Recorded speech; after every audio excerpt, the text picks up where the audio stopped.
RCV Notícias.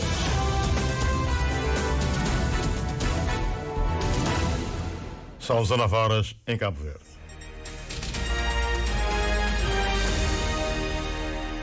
Boa noite, caros ouvintes. Tempo para as notícias esta hora aqui na sua rádio de Cabo Verde. Começamos com os títulos. A Comissão Nacional de Eleições remete ao Ministério Público 7 das 52 queixas recebidas no âmbito das eleições autárquicas de 1 de dezembro por haver indícios de crimes eleitorais. A Igreja de Jesus Cristo dos Santos dos Últimos Dias cumpre no SAL programa social com famílias e com reclusos na cadeia de Terra Boa.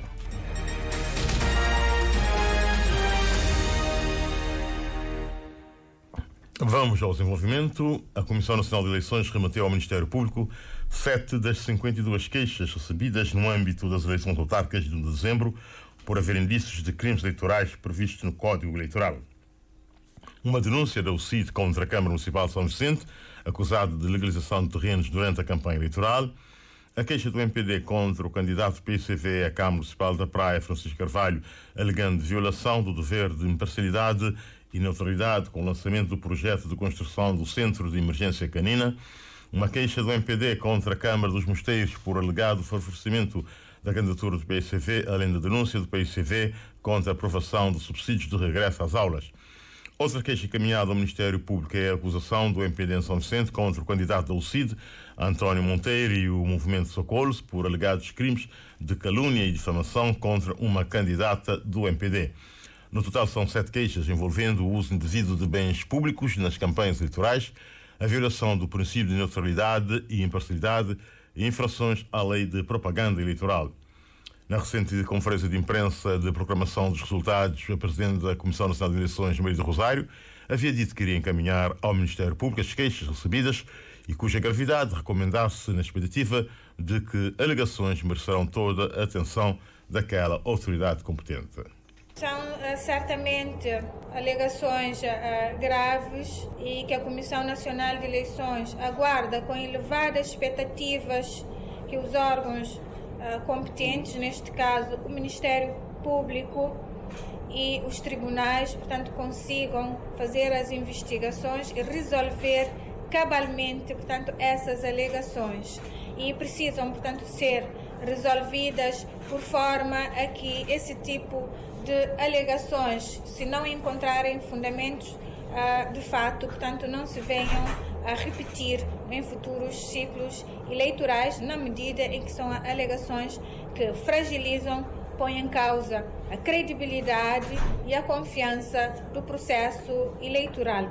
Acompanhamos essas alegações com muita preocupação e nós estamos nas expectativas de que, como disse a Procuradoria-Geral da República, essas alegações merecerão toda a atenção e não cairão, portanto, no despacho de arquivamento.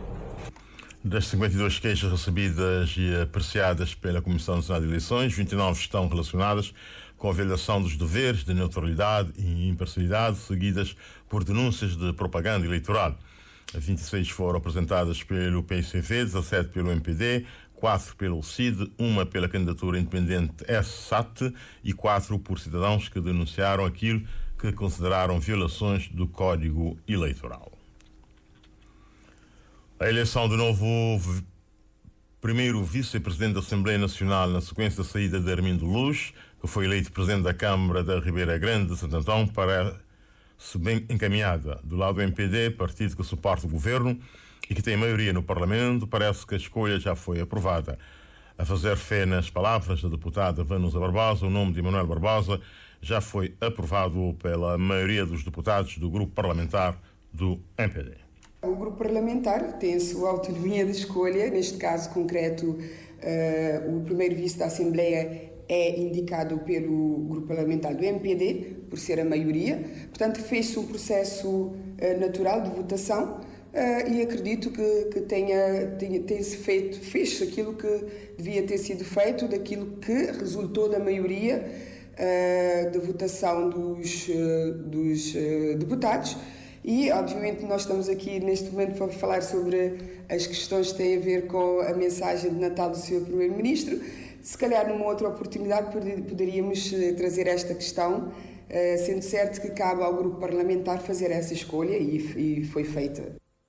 A eleição do novo primeiro vice-presidente da Assembleia Nacional é feita por maioria de votos, sendo certo que o MPD detém sozinho o número suficiente de deputados para aprovar o nome de Emanuel Barbosa, desde que todos os deputados do MPD votem a favor. Caso contrário, vão ser necessários votos de deputados de outro ou outros partidos. O presidente do PICV, Rui Semedo, diz que desconhece se houve negociações, mas que não depende do PICV. Coisa também que eu não sei se o grupo parlamentar teria assumido compromisso com alguém para a eleição dos cargos a nível da mesa, porque, em princípio, é uma questão que, em primeiro lugar, deverá ser resolvida no próprio grupo parlamentar a que os candidatos pertencem.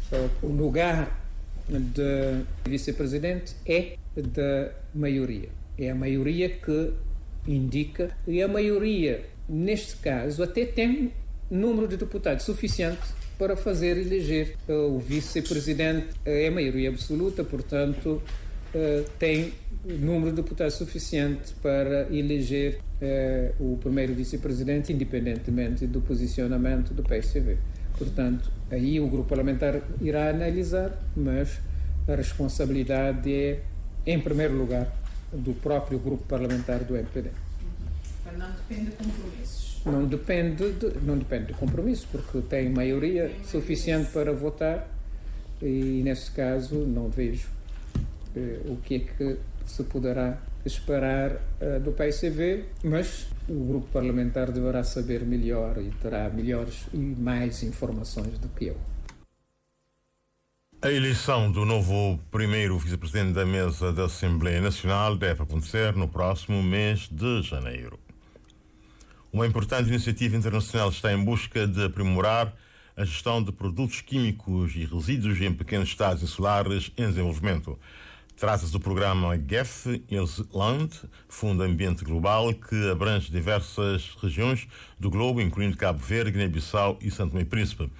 A partir de 2025, os países beneficiários vão começar a trabalhar diariamente com as agências executoras para criar a legislação específica para a gestão de produtos químicos que não existe nos 3 países, conforme avança o coordenador regional do projeto Flores Vindo Furtado. A reportagem com Dina Almeida. O programa GEF Island atua em diferentes países insulares, abrangendo o Atlântico, o Pacífico, as Caraíbas e o Oceano Índico. Especificamente para Cabo Verde, Guiné-Bissau e São Tomé e Príncipe, existe o GEF Island Atlantic, um projeto regional com gestão a cargo do Centro Regional em Dakar, que tem como foco abordar os problemas ambientais mais urgentes do mundo. Tem cheio acumular de produtos químicos naqueles países, por exemplo, pesticidas, está em desuso. Tem também a questão de resíduos perigosos, onde que esses países, por exemplo, que têm num processo, basicamente, tirando o Cabo Verde, que já nesse momento, ou de alguns anos para cá, tem um processo já criado de resíduos perigosos através do movimento transfronteiriço de resíduos, que os outros países, basicamente, Guiné e São Tomé, esse que tem aquele processo de criar. O Cabo Verde tem conseguido dar volta com alguma facilidade por causa de uso, digamos, de ferramentas de Convenção de Basileia. O principal objetivo do projeto é estruturar a gestão de produtos químicos e resíduos nos 3 países que até então apresentam carências nesse setor. A nós não pode já criar alguma condição em termos de gestão de resíduos perigosos, mas em termos de gestão de produtos químicos na Cabo Verde ainda não está basicamente na zero, porque nunca tem um regulamento nacional de gestão de produtos químicos. O que também acontece, que o projeto também apoia basicamente,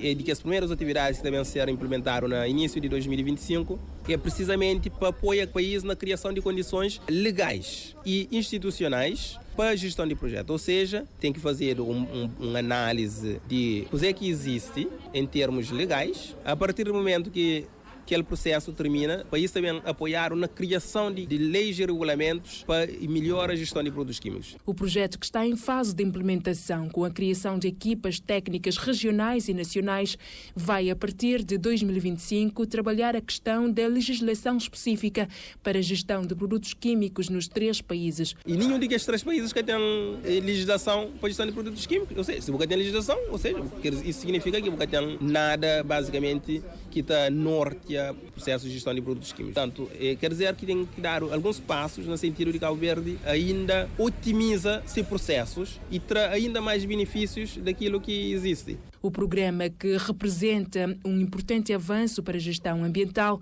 nos pequenos estados insulares, tem um financiamento a nível regional de 9 milhões de dólares e um cofinanciamento orçado em 48 milhões de dólares.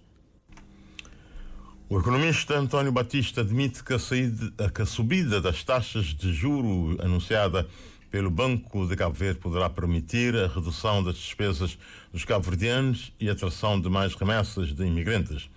Um dos efeitos esperados com essas medidas de política monetária é o crescimento do nível de reservas em divisas internacionais, que recentemente registraram um decréscimo junto ao Banco de Cabo Verde. Porém, António Batista aponta alguns custos sociais da decisão do Banco de Cabo Verde. Canto Fortes.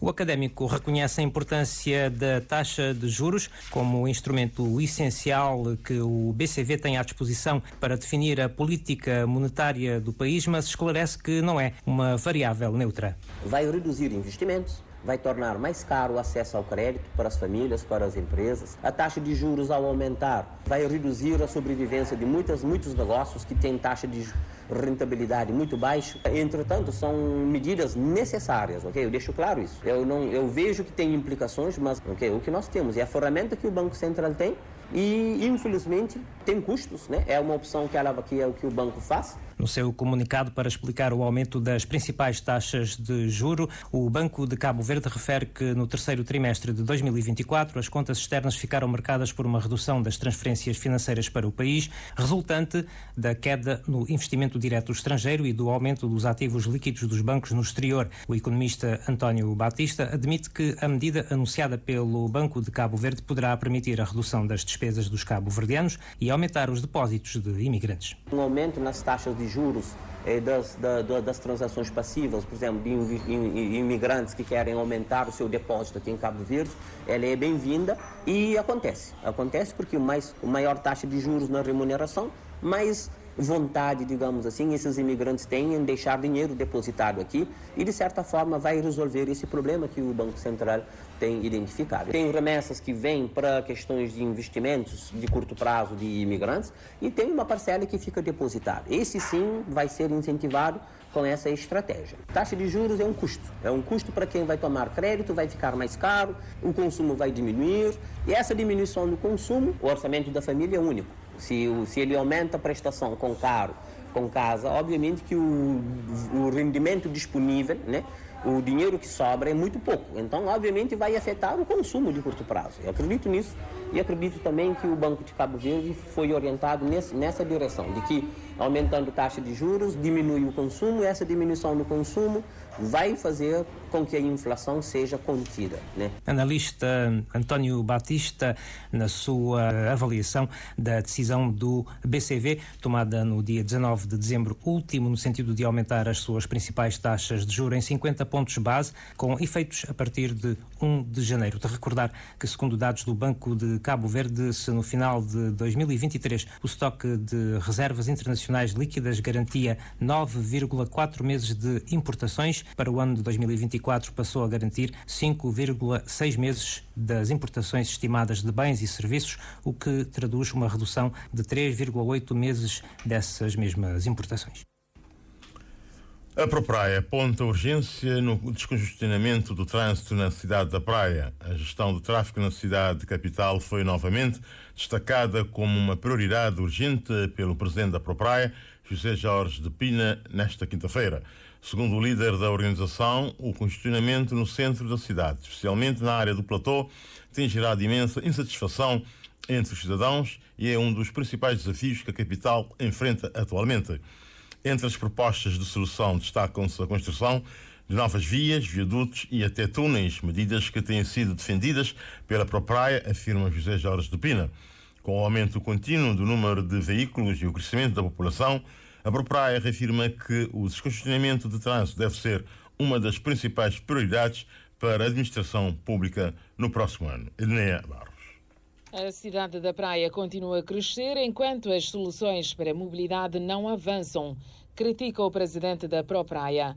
José de Pina diz que, apesar da Câmara Municipal da Praia ter iniciado um estudo sobre a mobilidade, até ao momento pouco progresso foi feito. Ele ressalta que, embora a cidade tenha mais de 70% dos veículos ativos de Cabo Verde, não existem alternativas várias suficientes para suportar esse aumento. Nós temos isso no top da lista das urgências para a praia, pois as pessoas estão a reclamar, toda a gente passa por isso. Portanto, nas vias do nó de Ponte Vila Nova, uma ponte que precisa ser vista antes de cair, portanto, temos a via de Avenida Cidade de Lisboa, temos a nó de Terra Branca, que havia financiamento, solução, mas não se avançou, como muitas das coisas, para esta cidade, e mesmo a via que vem de Palmarejo via Prainha está também congestionado, porque portanto, tem havido aumento de veículo. A cidade da Praia tem mais de 70% de veículos ativos em Cabo Verde e vai aumentando todos os anos, mas os governantes sabem disso. É que não há intervenções estruturantes na cidade da Praia há anos. A cidade da Praia precisa urgentemente de vias alternativas, como viadutos e túneis, para evitar que a capital se torne intransitável, enfatizou o presidente da ProPraia. Portanto, construir novas vias, pode ser viaduto, pode ser túnel. Nós propomos ao Ministério das Infraestruturas e Ordenamento, é preciso trabalhar também Santiago, é preciso trabalhar Praia. Portanto, medidas de descongestionamento na cidade da Praia. Portanto, é preciso que o Ministério do Ordenamento comece a ordenar esta cidade, esta ilha, e infraestruturar, que se trata de vias alternativas rápidas, pode ser via parceria público-privada. Porque a Câmara Municipal e o Governo, por vezes, não têm meios financeiros para fazer obras. Portanto, eu proponho que o Governo implemente o espírito do Estatuto Especial, mesmo sem essa aprovação. Ele pode fazer isso, está na Constituição da República, não será ilegal. Que haja esses projetos estruturantes anualmente, como estava previsto no Estatuto Social, mas para trabalharem juntos. A ProPraia propõe ainda ao Ministério das Infraestruturas a criação de um plano integrado de mobilidade para a cidade, que inclua, além do platô, outras áreas da capital e até áreas metropolitanas, como São Domingos e Cidade Velha. A terminar o nosso Jornal da Noite, a Igreja de Jesus Cristo dos Santos dos Últimos Dias está cumprindo no SAL um programa social abrangendo famílias e contactos com reclusos na cadeia da Terra Boa. Roosevelt Teixeira, representante nacional da Igreja, adianta que é importante estar em comunhão com Deus. Moisés Évora. Na qualidade de representante da Igreja de Jesus Cristo dos Santos dos Últimos Dias, Roosevelt Teixeira está cumprindo um programa de visita à Ilha do Sal, um programa alusivo à quadra festiva, que tem por propósito falar de Jesus Cristo e da importância da família. Falar mais ainda sobre Jesus Cristo, abordar o tema da família e casais, como podemos estar mais unidos em Jesus Cristo e ser pessoas melhores a cada dia. Roosevelt Teixeira teve também um contacto com os reclusos na cadeia Terra Boa. A experiência de trabalho na cadeia Terra Boa já vai para 2 anos e tem sido gratificante no entender do nosso entrevistado. Para a nossa felicidade, tem havido bons resultados. Nós já temos exemplos de famílias e casos práticos de ex-reclusos também, que saíram e estão bem integrados agora na comunidade, mas também mesmo de situações de reclusos que têm assistido às reuniões na cadeia e deram referência dos seus familiares que estão fora, e esses familiares também têm tido o privilégio de ouvir os missionários, e isso tem beneficiado muito essas famílias, não só o recluso em si, mas também suas próprias famílias. A Igreja fez uma doação, kits de higiene para os reclusos mais necessitados. No entender de Roosevelt Teixeira, a Igreja vai bem, apesar de não ter um clero remunerado. Tudo é feito de forma voluntária. Há líderes das comunidades, contando com apoios de 150 jovens missionários de 27 países. Há também 110 jovens cabo-verdianos que estão em missão no exterior.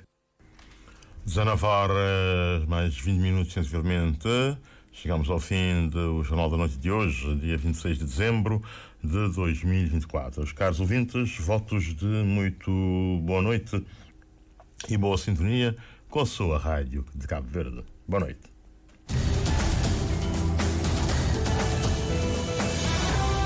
Mais informações em www.rtc.cv e na aplicação RTC Mobile. RCV, o rigor da notícia e o melhor da informação a cada hora.